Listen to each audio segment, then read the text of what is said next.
আজকের একটা অঙ্ক এনেছি, দেখো অঙ্কটা হলো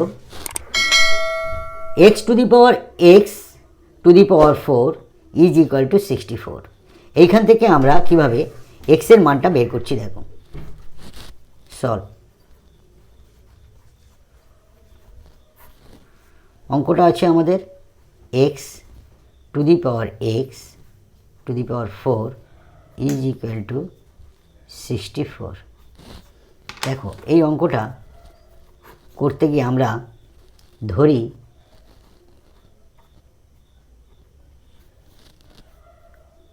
y সমান x টু দি পাওয়ার 4। আমরা x টু দি পাওয়ার 4 সমান y ধরে নিলাম। তাহলে অতএব y এখানটা যদি আমরা 1/4 গুণ করি আর এদিকে যদি আমরা 1/4 গুণ করি তাহলে আমাদের y to the power 1/4 is equal two x.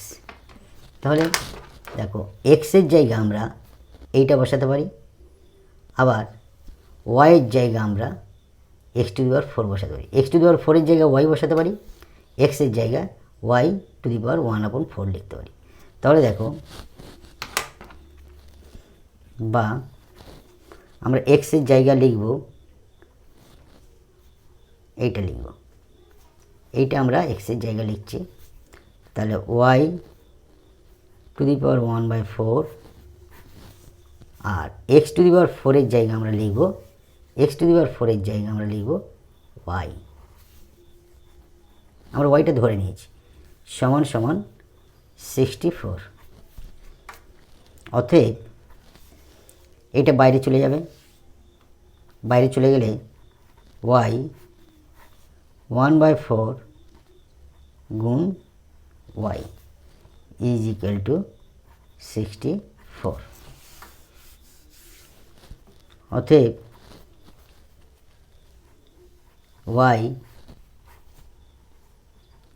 y/4 সমান 64। আমরা বোথ সাইডে 4 গুণ করব। y/4 is equal to 64। আমরা এই সাইডেও আমরা 4 গুণ করছি আর এইখানটা আমরা 4 গুণ করছি। তাহলে এই 4 কেটে যাবে। তাহলে আমরা লিখতে পারি কি y whole to the power y is equal to 64 whole to the power 4। দেখো এখানে y আছে, এখানে y আছে, তাহলে এই দুটো মান এখানে সমান করব। তাহলে কি করব, y to the power y is equal to 64টাকে আমরা 8 square whole to the power 4। অতএব y to the power y সমান 8, এটা বাইরে চলে যাবে, 2 গুণ 4। অতএব y to the power y সমান 8, 4 দুগুণে 8। তাহলে এইখানটা দেখো y সঙ্গে এই 8 আর এই y এর সঙ্গে এই 8, তাহলে আমরা লিখতে পারি y সমান 8। এইবারে এই ওয়াইয়ের জায়গা আমরা কি লিখব, দেখো ওয়াই সমান আমরা ধরে নিয়েছিলাম এক্স টু দি পাওয়ার 4, তাই এক্স টু দি পাওয়ার 4 আমরা লিখব এখানে।